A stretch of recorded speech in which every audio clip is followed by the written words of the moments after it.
Hola mi gente, ¿cómo están? Espero que estén espectacularmente bien. Bienvenidos nuevamente a Con Sabor a Café y a nuestra serie Coffee and Crime.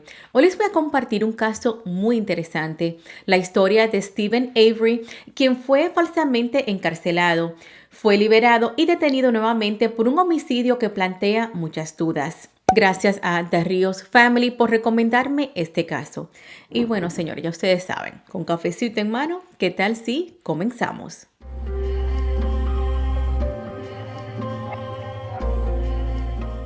Stephen Allen Avery nació el 23 de julio de 1962 en Manitowoc, Wisconsin. Tuvo una infancia relativamente normal. Creció con sus padres y tres hermanos, dos varones y una hembra. No fue un buen estudiante, tenía un coeficiente bajo alrededor de 70. Desde muy joven trabajó en el negocio familiar, un desahuesadero de autos, el cual llevaba el apellido de la familia. Ellos vendían carros, lo desarmaban y los vendían por piezas. Hacían mecánica, es decir, un poco de todo.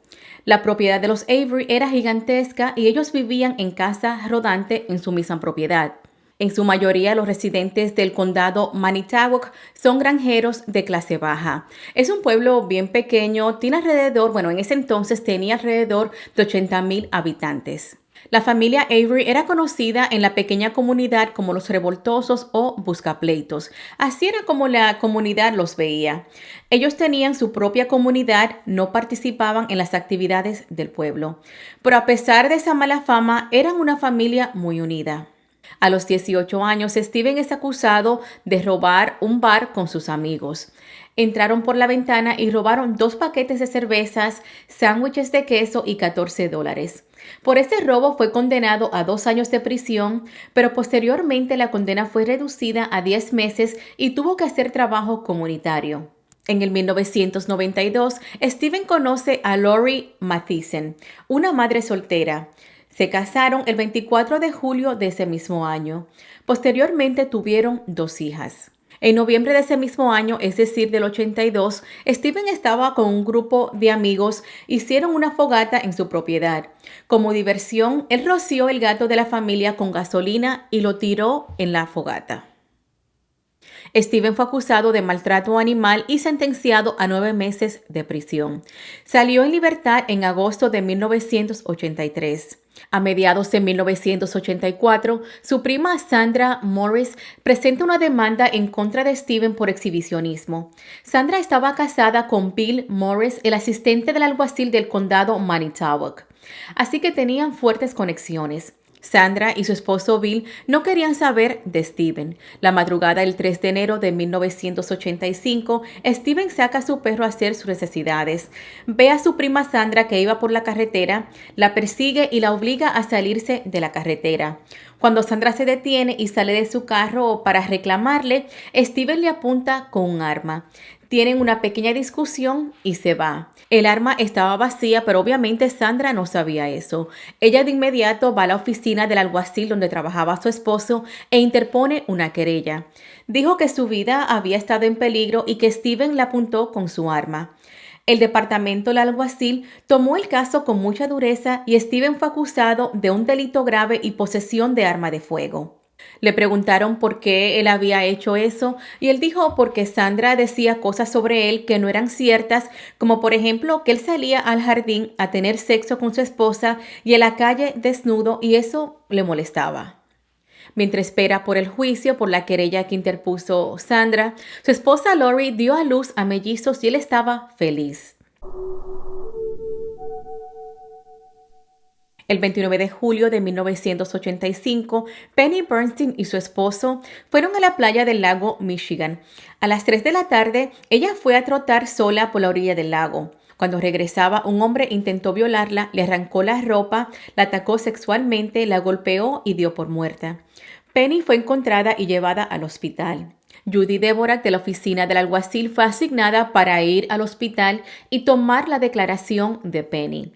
Ella dijo que su agresor tenía ojos marrones, cabello color rubio arena, mide entre 1,70 y 1,80 y tenía una chaqueta negra. Inmediatamente Judy, la oficial, dice, parece que ese es Stephen Avery. Resulta que Judy vivía al frente de Stephen y no se llevaban muy bien. Ella en realidad no lo soportaba.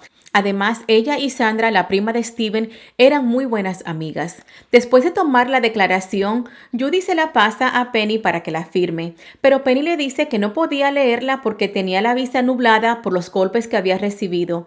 Pero Judy le dice, no te preocupes, no tiene que leerla, solamente firma aquí. A lo que Penny procede a firmar esa declaración. En casos de agresión sexual, por lo general, los hospitales hacen un kit de violación a la víctima y recolectan muestras de fluido, ADN, etc. Luego se archiva y estas evidencias son usadas en el juicio para incriminar al atacante. La oficina del alguacil hizo un boceto con una foto de Stephen que ya tenían en su archivo.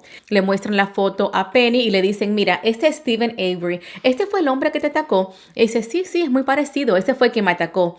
Pero en realidad no encajaba con la descripción que ella dio en su declaración.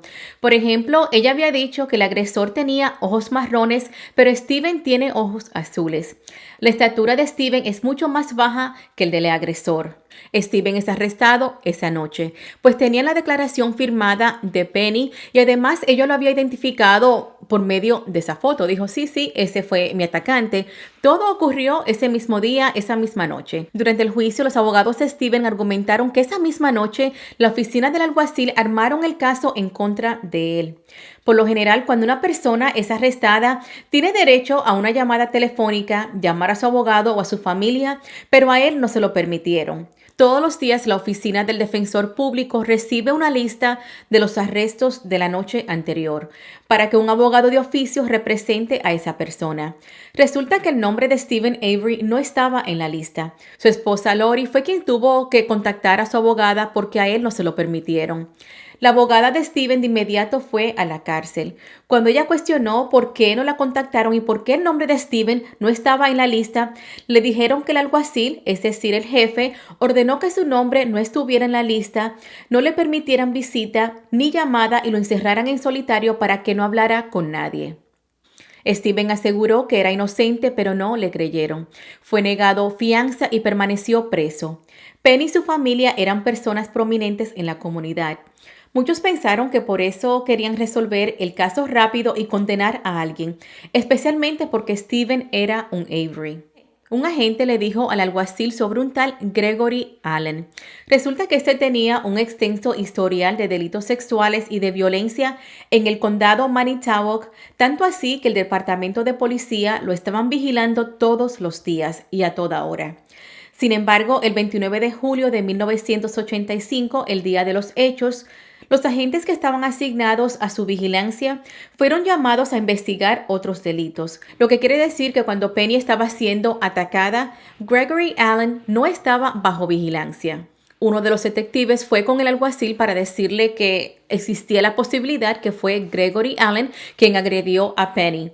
Pero el jefe le respondió, ya tenemos al culpable, refiriéndose a Stephen Avery. 3 personas de la oficina del fiscal le dijeron al fiscal del distrito que tenían a la persona incorrecta.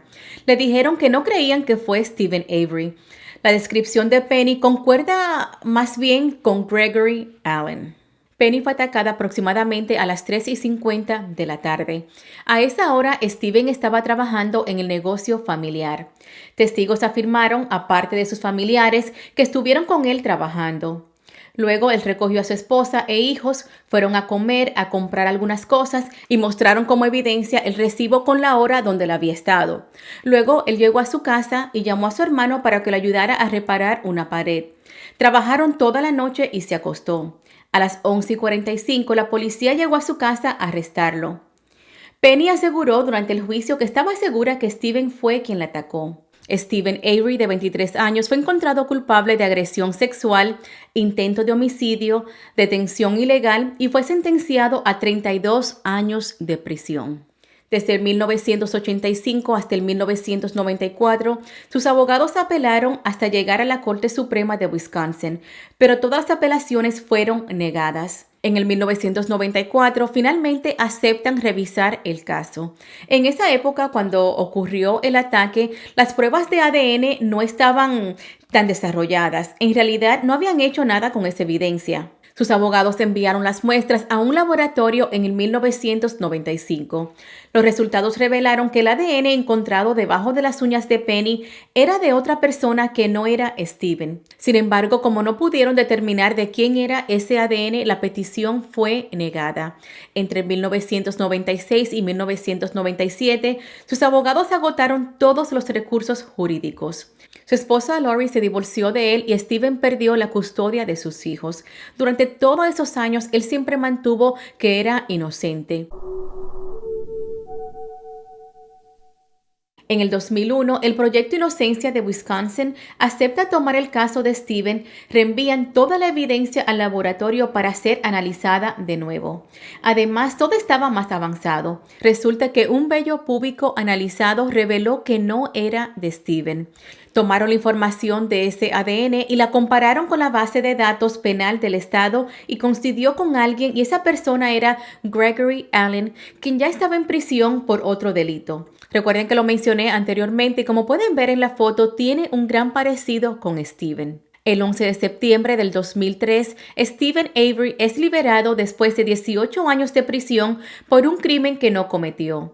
Debido a todos estos hallazgos, hubo repercusiones en la oficina del alguacil y fueron investigados por el Departamento de Investigación Criminal. Todo se hizo público y muy mediático. La oficina del alguacil no consideraron a otro sospechoso y de inmediato señalaron a Steven. No hicieron ninguna investigación. Después de toda esa investigación al Departamento del Alguacil, no le formaron ningún cargo a ninguno de los implicados por mala conducta. Ellos nunca iban a reconocer que habían cometido un error. Steven y sus abogados presentaron una demanda millonaria en contra de la oficina del alguacil por $36 millones. Luego de salir de prisión, Steven se convirtió prácticamente en una celebridad. En octubre del 2005, legisladores aprobaron un proyecto de ley para compensar a Steven por su condena injusta y aprobaron una indemnización de $400,000, eso aparte de los 36 millones que él estaba demandando al Estado. Él estaba a punto de recibir ese dinero cuando fue acusado de otro crimen. El 31 de octubre del 2005, Teresa Halbach, de 25 años, una fotógrafa, es vista por última vez. Teresa trabajaba como fotógrafa para una revista llamada Auto Traders, una revista de venta de autos. El día de su desaparición tenía que fotografiar 3 carros en diferentes lugares. Su última cita era en la casa de Steven Avery para fotografiar una camioneta roja Dodge Caravan que la familia estaba vendiendo. Además, no era la primera vez que ella fotografiaba los vehículos de los Avery. Ella y Steven habían acordado la cita para las 2 de la tarde. Un sobrino de Steven llamado Bobby Dassey la ve llegar, luego va a tomar una ducha. Sale en aproximadamente 20 minutos y se da cuenta que el carro de Teresa sigue estacionado frente a la casa de Steven. Como esta fue la última parada de Teresa, la policía interroga a Steven. Le piden permiso para registrar su casa, él dice que sí, no hay problema, registran, no encuentran nada y se van. Familiares y amigos de Teresa se unen para hacer una búsqueda por toda el área. Su vehículo, un Toyota RAV4 verde oscuro, fue encontrado por una de las voluntarias y su hija en la propiedad de los Averys. Estaba tapado con ramas y madera. La señora de inmediato llama a las autoridades y reporta el hallazgo. De inmediato, un despliegue de policías llegaron a la propiedad de Steven y su familia. Cerraron calles y la familia Avery fueron sacadas de la propiedad por 8 días mientras registraban la propiedad. En esta ocasión, debido a los problemas legales entre Steven y la oficina del alguacil del condado Manitowoc, solicitaron la asistencia de investigadores del condado vecino de Calumet.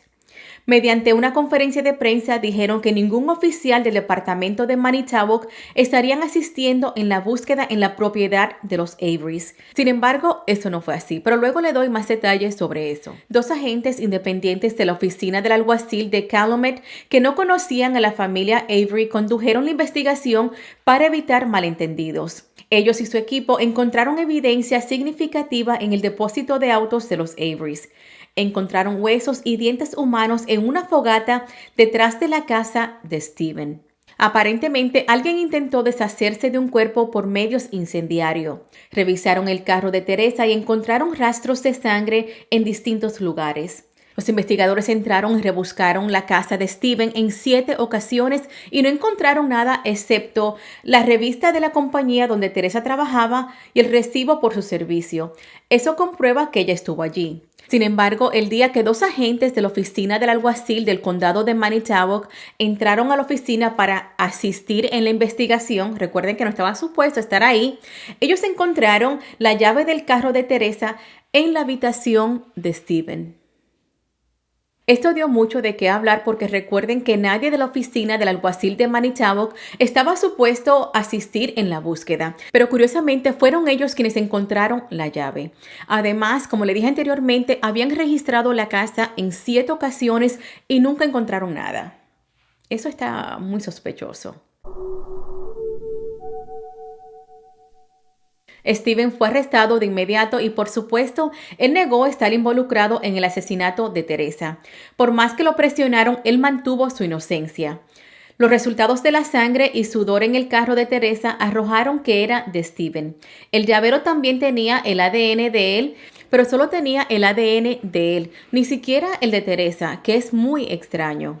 Steven afirma que alguien puso esa llave en su habitación y cuestiona cómo es que no la encontraron antes. Dijo que era inocente. No obstante, él es acusado de homicidio. Los legisladores y miembros del gobierno de Wisconsin, quienes habían estado de su lado cuando fue absuelto en el 2003, quedaron en shock cuando se enteraron del segundo arresto por sospecha de asesinato. Algunas personas pensaron que posiblemente fue culpado por la demanda millonaria que él había interpuesto, ya que si estaba preso no le iban a pagar esos 36 millones.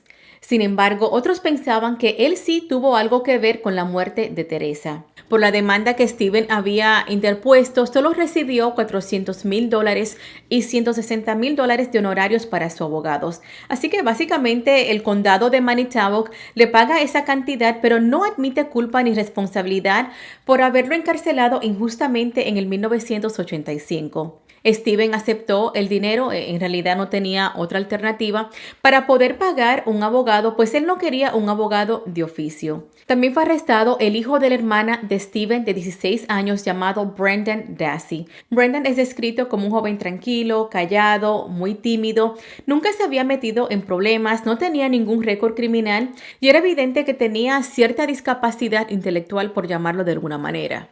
Según la fiscalía y los detectives a cargo del caso, Brendan confesó durante el interrogatorio haber ayudado a cometer el crimen. Él dijo que llegó de la escuela a las 3:45 de la tarde, sacó las cartas del buzón, se dio cuenta que había una carta para su tío y decide llevársela.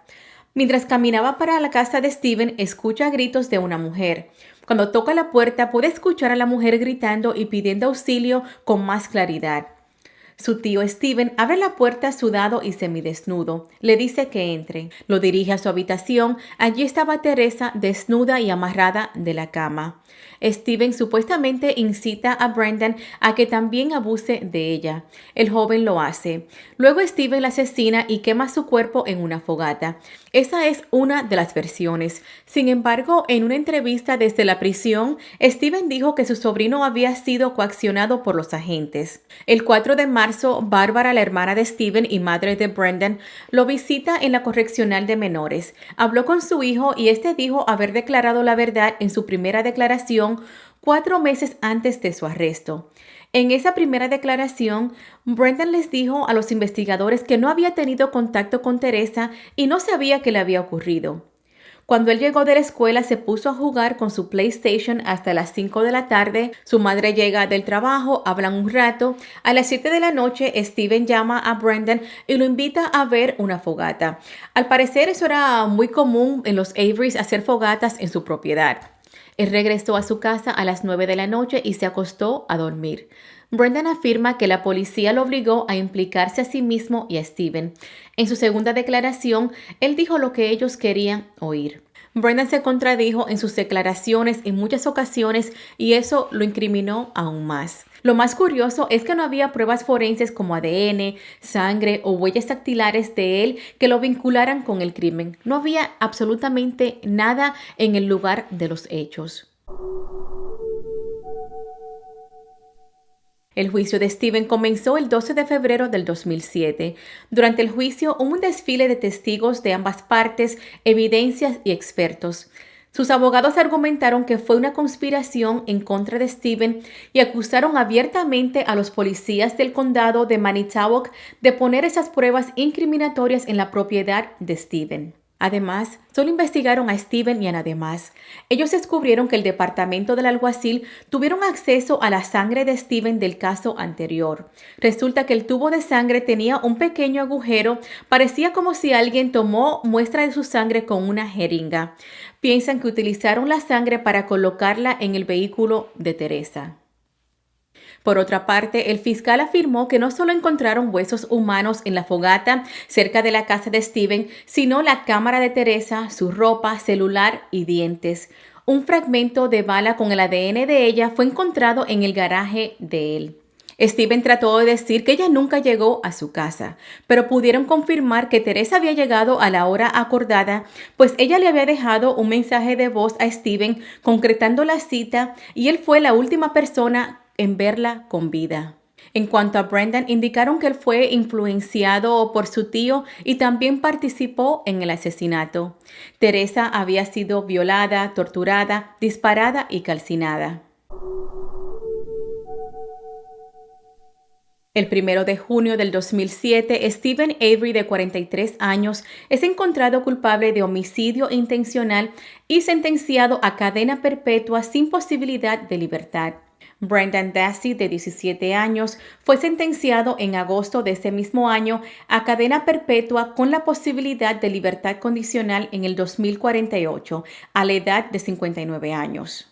Un grupo de abogados están trabajando en el caso de Brendan tras descubrir irregularidades en la manera que fue interrogado cuando era menor de edad sin la presencia de su madre o de un abogado. Steven sigue luchando por su libertad. Ha sometido un sinnúmero de apelaciones y hasta el momento todas han sido rechazadas. Este caso, el juicio como tal, es muy complejo y tiene muchísima información, la cual no puedo compartirla toda en un video de 20-30 minutos. Los invito a que vean el documental de Netflix. Solo escribe en la búsqueda Steven Avery y sale. El documental básicamente es basado en la historia de dos hombres acusados de un macabro crimen que quizás no cometieron. También mostró la incompetencia de las autoridades de Wisconsin en esa investigación.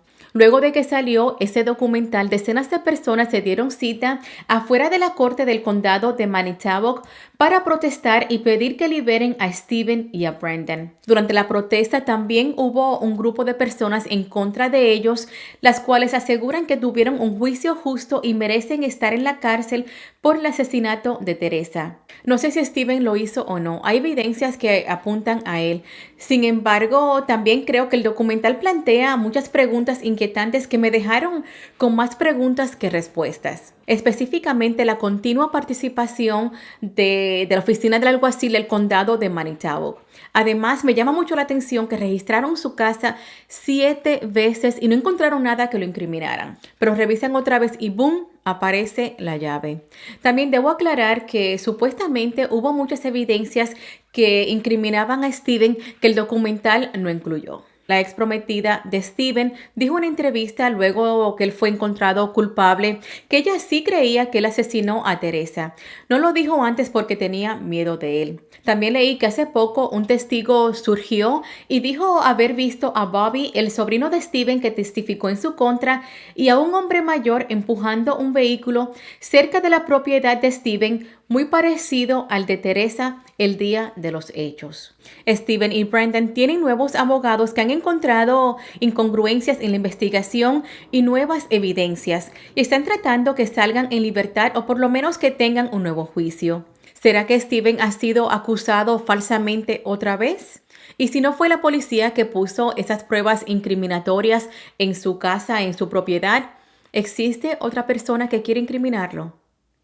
Este caso, la verdad que es muy interesante y disfruté todo el proceso de la investigación. Ya sabe que esa es mi pasión. Bueno, señores, hasta aquí el video de hoy. Déjenme saber qué ustedes creen. ¿Steven es culpable o inocente? Eso ha sido todo por hoy. Nos vemos el próximo domingo. Bye bye.